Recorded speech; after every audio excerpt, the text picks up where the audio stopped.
we did Lackey. Mr. Mullen, welcome. Item number 14, AB 1897.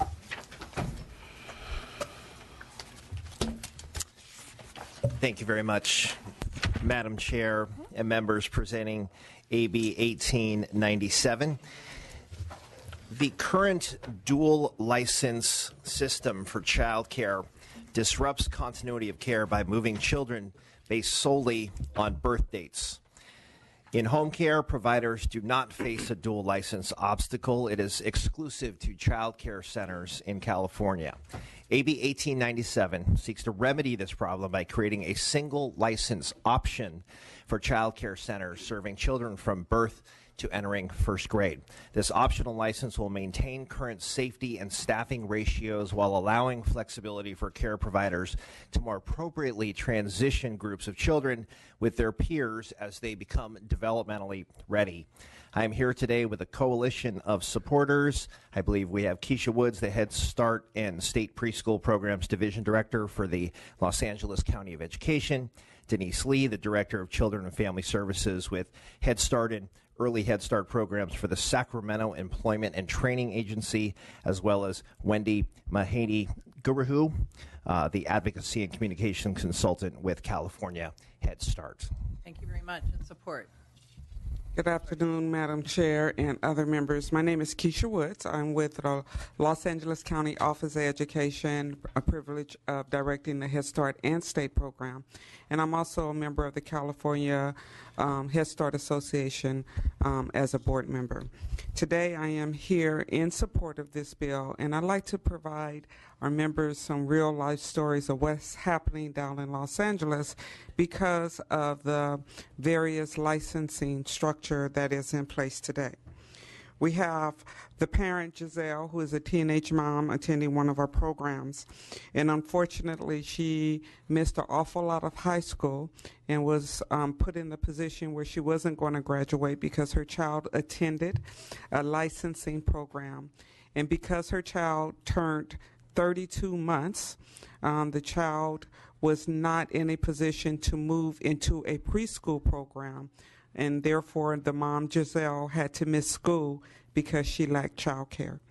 Our proposal today, or our bill, will allow Giselle to move her baby as a mom, work with the provider to say, my child can now go into a preschool program. I support that. This licensing structure today places the decision-making in the hands of community care licensing as it relates to what the best environment is for our babies. As practitioners, we're simply saying that we would like the opportunity to work with the parents to say whether or not a child should transition from an infant program to a preschool program because they are developmentally able to do that. We support community care licensing in their need to make sure our children are receiving the best health and safety. We want the best environments for our children.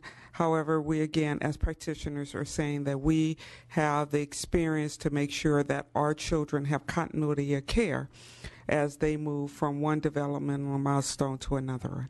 Thank you. Next witness. Thank you. Good afternoon, Madam Chair and Assembly members. It's a pleasure to be here. My name is Denise Lee. I serve as the Deputy Director for Children and Family Services out of the Sacramento Employment and Training Agency.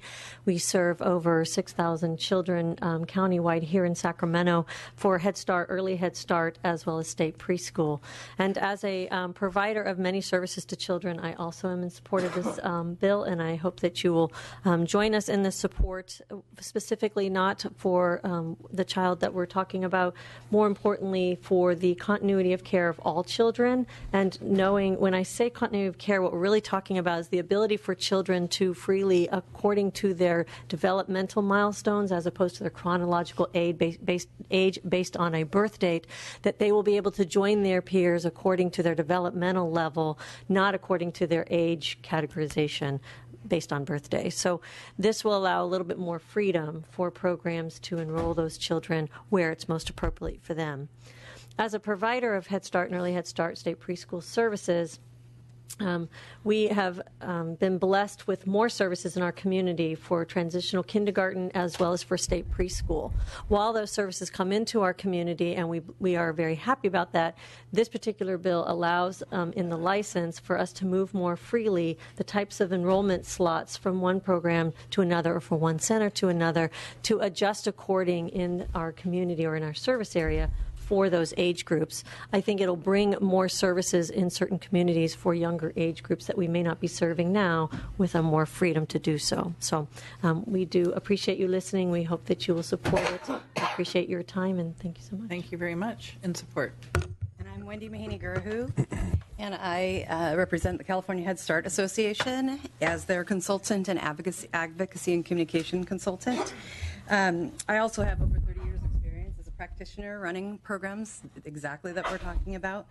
More importantly, we really did a lot of research. We talked to over 20 states to talk about what are the best practices in a licensing facility structure. And all but 2, California and Hawaii, have a structure that's similar or exactly like ours with this bifurcated license structure. We're not asking of an elimination. We're asking that we have this option for providers to be able to choose this kind of care, which, again, my colleagues so adequately talked about in a way that is really talking about best practices and continuity of care principles. So from that point of view, and also we really would like to thank Assemblymember Mullen, whose continued support in this area for children and families of California and our providers. He is a champion for us, so we really appreciate his work. We respectfully ask for your aye vote. Thank you. Anyone else in support from the public? Please state your name and organization. Good afternoon. Narima Cabot, Executive Director for Plaza de la Raza Child Development Services, and strong support. Thank you.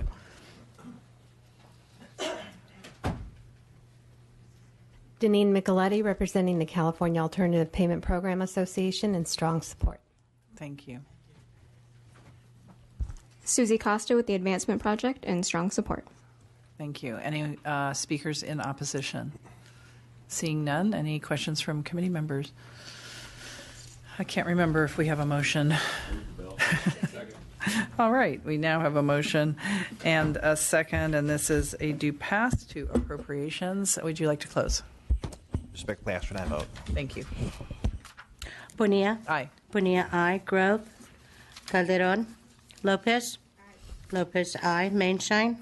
Stone. Stone, aye. Thurman. Thurman, aye. Goes out. Thank you very much. Thank you.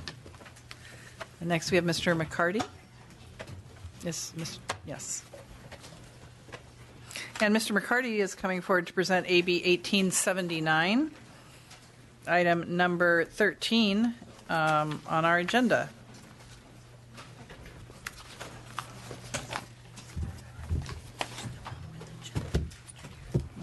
Yeah.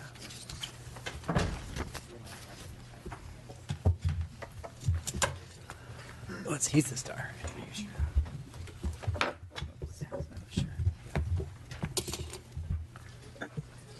Thank you. Mr. McCarty, welcome. Thank you.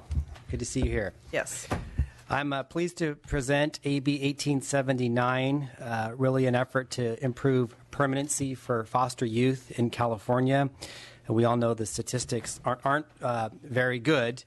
This bill helps define the services to assist foster youth in finding permanency through family reunification, adoption, and legal guardianship, and other lifelong connections. Often outcomes for this population is very poor. Within 2 years, 50% of youngsters in this group will be homeless, in prison, or victimized. We know that post-adoption permanency support services can create lifelong saving changes for the children adopted into from their foster care, as their new parents help them overcome their history of abuse and trauma and transition into adulthood. We have over 60,000 youngsters in California in the foster care system. And as a state, we're certainly responsibility for ensuring that these 60,000 plus children have the same consideration we give to our own children. Mm-hmm. And I respectfully ask for your aye vote on this measure. And I want to say, too, I want to thank the committee staff. This is really a 2-year bill. We started last year when we reset and we worked for the interim through the past few months, really trying to make sure we got this issue right, knowing it is so important. So I want to thank your staff for working with us. And with me today, first, is Tyler, a 16-year-old who wants to share his story about his adoptive parents and through child-centered specialized permanency services. Thank you. Good afternoon, Madam Chair and committee members. My name is Tyler, and I am 16 years old. I was adopted 7 years ago by my loving and compassionate parents, Mark and Rob. Over these years, I have cherished wonderful moments with them. Anything as simple as eating together on a couch while watching a movie, or going to Raleigh Field to see a baseball game, to more elaborate experiences like celebrating my bar mitzvah when I was 13 years old. I'm grateful and appreciative beyond words for the family I have now and I will have forever. This profound gratitude and appreciation I hold for my parents and the rest of my exceptional family has stemmed from the only person that could have made it happen for me, and that's Sandy. Sandy was my social worker during my time in foster care. I was assigned to Sandy because I was part of a program called the Wendy's Wonderful Kids that specialized in placing for adoption older kids like me. I remember she would sit down with me and talk about my preferences adoption-wise and just how I was feeling overall. I really enjoyed talking with her very much and felt comfortable with the idea of being adopted, but I was also pretty anxious too. When I was in foster care, I was paired with a mentor from Wonders, Inc. when I was 6 years old. Her name was Marilyn, and she was a former school teacher. While I was in foster care, Marilyn was a bright spot in my life. She was always very loving and welcoming. She'd take me boating on camping weekends and other fun activities. After I was adopted, she would still come to swim meets, concert band performances where I played the clarinet, and birthday parties. She's even here today. But over my 3 years in foster care, I was in about 5 different foster homes. With each placement, I'd have to pack up all my belongings into 1 or 2 trash bags and bring them with me to my next foster family. I was optimistic about finding a forever family that accepted and cared for me, but it was still a very difficult experience for me as a little boy. In foster care, I was given sufficient care and help, and having to look up for care gave me much comfort.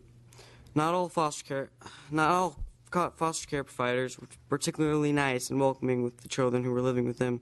Some were rude and off-putting, and others were non-communicative and unpleasant. There were times I was mistreated, and in these saddening times, I felt almost unwanted as a parentless child. But most importantly, I was confused. I didn't know how to react. Had I been misbehaving? Was I not following the rules? The answers to these questions did not matter at all, and I knew the foster care providers had the heavy responsibility of taking care of all the children. Despite this, my experiences in foster care were not in the least unbearable or regrettable ones. I just knew I wanted a forever family, and Sandy and the Wendy's Wonderful Kids program made that happen for me. Looking back on all this, I feel mostly sad for my experience and the potential experiences of the children currently in foster care. This kind of treatment does not help kids to build relationships and be happy in life, and only diminishes them. I know what it's like to not have a family through my experiences in foster care. I learned that every child deserves a home and parents to look up to. Not only are foster children entitled to forever families, it is society's responsibility to make sure that that is achieved. I encourage the committee to vote in favor of this legislation and allow more older foster care children to find the forever families they deserve, just like I did. Thank you. Thank you very much. Others in support? Yes, I'm Dr. Addie Ellis. I'm the Executive Director of Families Now, a researcher on issues of homelessness and poverty. And most importantly, I am the mother of my 25-year-old son. When my son was 17, like a lot of people, he went away to university. And when he came home, after that first year, he said, "Mom, I'm not feeling college." And he had what I term a soft landing. That soft landing is he had the opportunity to stay home. And as he explored different careers, different courses, as I looked at him, expecting him to go away, and he never did, he had that soft landing until he was 20 and decided to go to the Navy. He found his true love. That's what happens when you have a loving parent with you all the time. I want to tell you about Jesse. I met Jessie when she was 19 years old. Jessie's from Richmond. She goes up and down San Pablo Avenue. She bounces from Oakland to Richmond, back to Sacramento. She ran away the first time when she was 14. Her parents' parental rights were terminated when she was 12, and she was given the promise of a forever family. That promise of permanency was never given to her. And so at 19, she was angry. She was mad at everybody because no one had ever dealt with her feelings of trauma, separation, and loss. When I talked to her, she was on the precipice of homelessness, prostitution, and simply giving up because no one had ever given her that opportunity for permanence. When we look at children who don't have a soft landing, interestingly enough, Jessie's now 25, so she's the same age as my son. And she essentially adopted me because she texts me weekly as she goes through her life way just to see, what am I supposed to do? How do I open a bank account? What do I do when I don't have anywhere to stay? How am I supposed to navigate it? That's what permanency does. This bill gives us the opportunity to really look beyond the event. When we passed AB 12, which extended foster care, we said that we would deal with the event of age, but we didn't ever deal with what happens when you have trauma, separation, and loss. What happens when you don't have someone who's there every night? When I think about Jessie, I wish that she had what Tyler had, that experience to have someone who would say, you know what, when you need a soft landing and you need to come home, I'm here. I deeply implore you to pass this bill and move it forward. Thank you so much. Thank you. In support? I'm Gail Johnson-Vaughn. I'm the founder and Director Emerita of Families Now. And I'm here mostly to answer questions, but to tell you that we now know how to find families for these children. California has actually led the nation in developing child-centered specialized services. With these services, these children are, in fact, not possible to get families, but probable to get families. We've also documented the savings that happens in our system when we move these children from expensive foster care into permanent adoptive families and guardianship families. The services more than pay for themselves. So since we know how to provide the services, we know how to give them families, and it costs us nothing, we have a moral and fiscal imperative to provide these services to all children who cannot achieve permanence through their family members and have no prospective adoptive and guardianship families. We urge your aye vote. Thank you very much. Any other members in support? Please state your name and organization. Move the bill. We have a motion and a second. Susanna Niffen with Children Now in support. Thank you. Kim Lewis representing Aspiranet in support. Kathy Sunderling with the County Welfare Directors Association in support. Carol Schroeder with the California Alliance of Child and Family Services in support. Vanessa Hernandez with California Youth Connection. CYC is strongly in support. Thank you. William Smith with the Alliance for Children's Rights in support. Ann Quirk, Children's Law Center of California in support.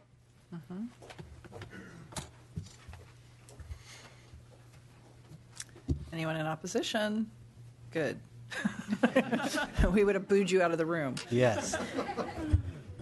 Any questions? Yes. Thank you, Madam Chair. Thank you to the author, and thank you, Dr. Ellis and Ms. Johnson-Vaughn, and thank you to Assembly Member in Training, Tyler. I just want to thank you for sharing your story. And, I was really touched by what you said about experiencing sadness, about your experience, and I certainly don't want to minimize that because I don't know what it's like to walk through your shoes. I know it's very hard, but I hope that you can use it to help you in whatever you want to do in life, and that just like you're sitting in that chair, you might be sitting in this chair. And don't let anybody tell you that you can't, because it might have been 100 years ago, but I was adopted by somebody too. And so don't let anybody tell you that you can't do what you want to do. So thank you for what you said today. Good job. Thank you. And would you like to close?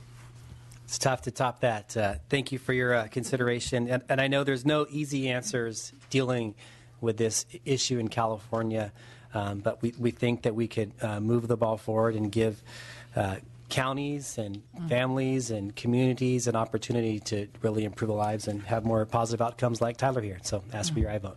Well, thank you very much, and thank you for carrying this bill. Extremely important, and I really learned the little I know about foster care when I served on the County Board of Supervisors, and really came to understand that these are our children. They're in our care, and absolutely imperative that we provide the services that you have been talking about today that are in this bill. And again, Tyler, thank you for giving your testimony. It's very compelling. And to the author, thank you very much for bringing this bill forward. With that, we have a due pass to judiciary. Bonilla. Aye. Bonilla, aye. Grove. Calderon. Lopez. Aye. Lopez, aye. Mainshine. Stone. Aye. Stone, aye. Thurman. Aye. Thurman, aye. The bill is out. Thank you. The bill's out. Thank you very much. And Mr. Ting.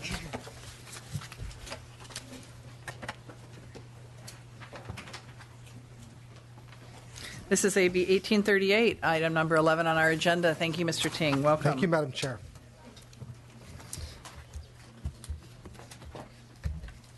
I have, I think, at least one witness coming up.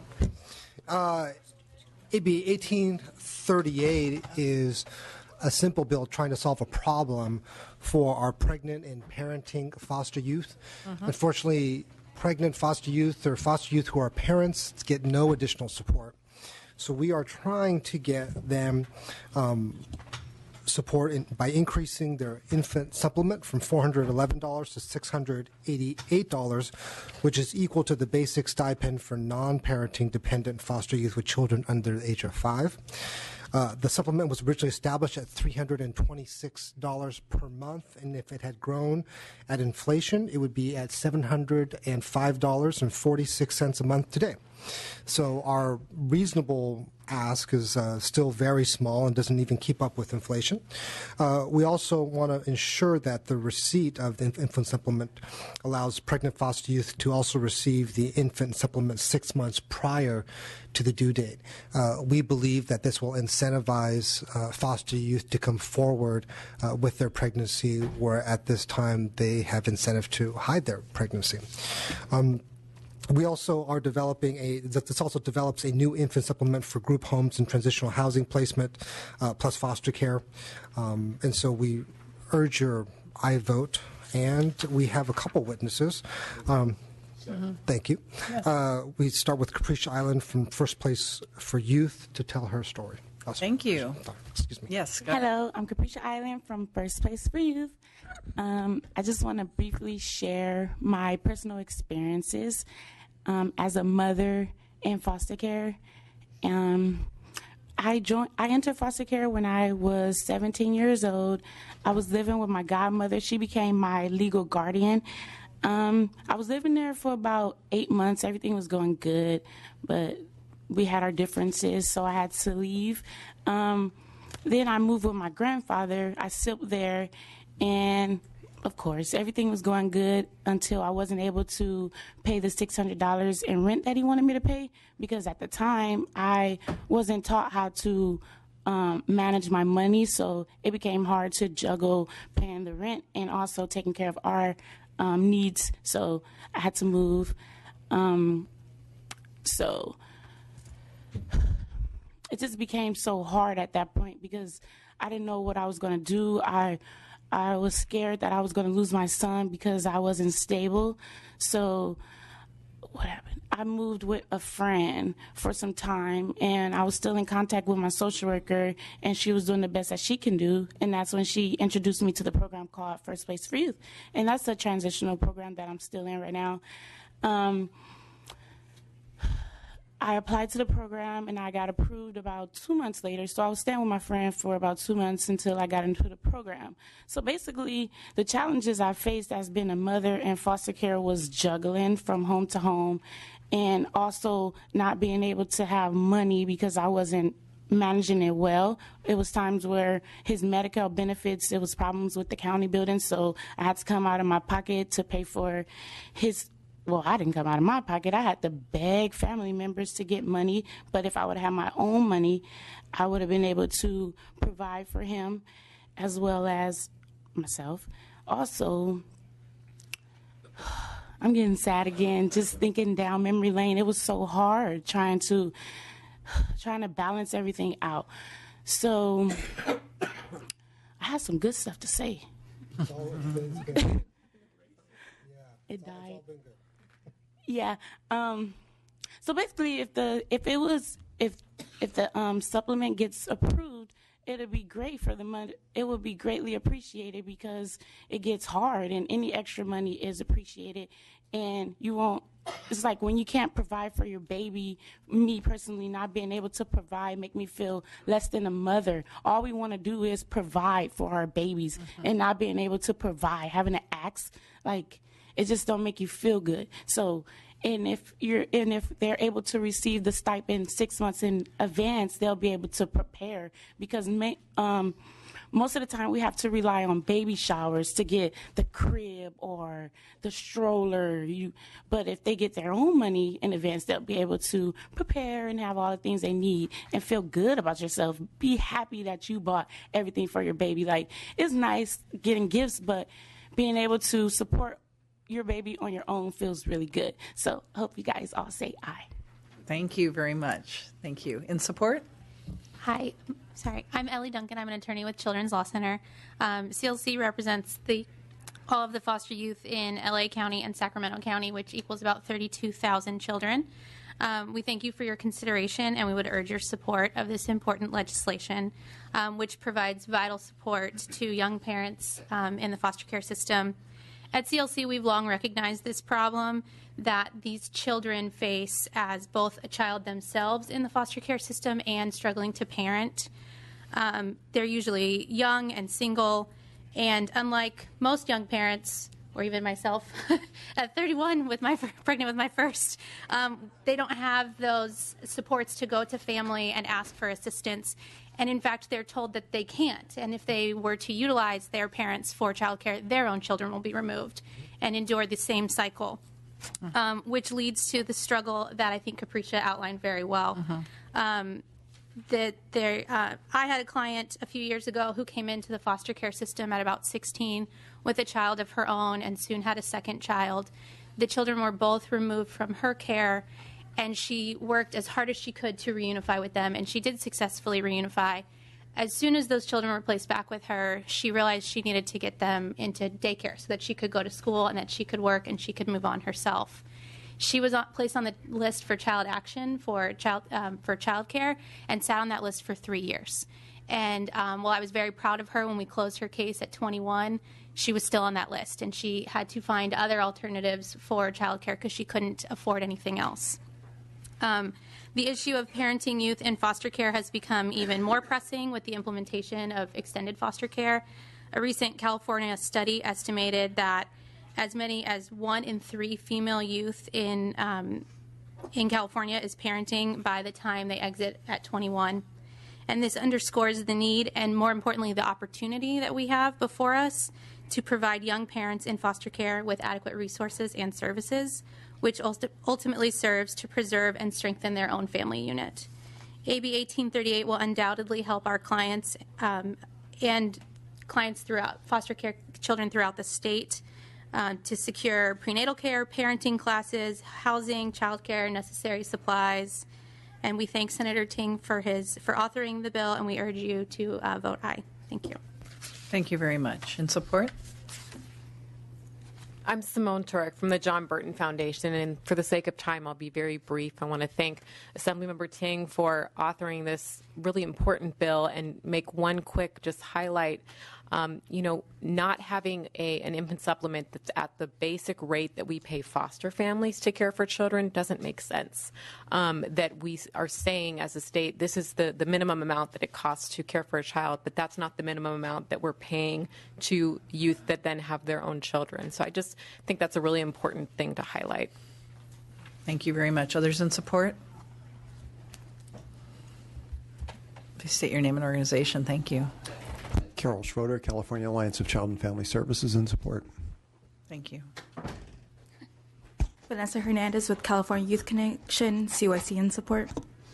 Thank you. Susanna Niffen with Children Now in support. Kim Lewis with the Spirinet in support. William Smith with the Alliance for Children's Rights in support.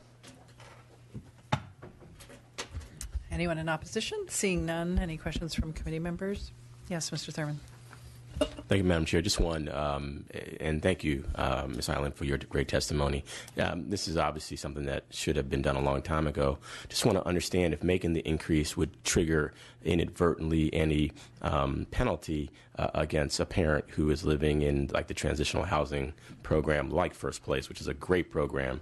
I can't imagine that, like in the Bay Area, 6,888 is not really even enough for anyone to live, but just want to make sure there's no inadvertent impact if it would change the eligibility and push somebody out of a program like First Place for you. My understanding is no. Obviously, we'll take a look and make sure that we are correct. I don't know if you have. You can, sure. Once you go to First Place fees, you no longer receive the SIP. Oh, this is. So That's the same. I think she's talking about after transitioning out, but my understanding is that it would not affect any THP plus or SIL placement. Got it. Thank you. Thank you all. No, well, thank you, Senator, and thank you. Congratulations, Senator Ting, on your promotion. Thank you. I got demoted. Mr. Ting, would you like to close? Just want to thank the chair and the committee for their work with us on the bill. We obviously are trying to assist the most vulnerable children in our state who are having children, and we want to make sure that that small stipend that they're given is increased by just the little amount so that they can care for their children. We think that this small increase will be a small step in helping to ensure that they don't become even more vulnerable or a larger issue much later on down the line. Thank you. Ask for your aye vote. Thank you very much, and thank you for bringing this bill forward, and congratulations and thanks to you for the job you're doing as a mother, raising your child. We know it's difficult, and thank you for coming and speaking on behalf of all the other young women and parents who will hopefully benefit from this change. With that, we will, we have a motion, right? Yes, we do. Okay. We'll vote. Bonilla? Aye. Bonilla, aye. Grove? Calderon?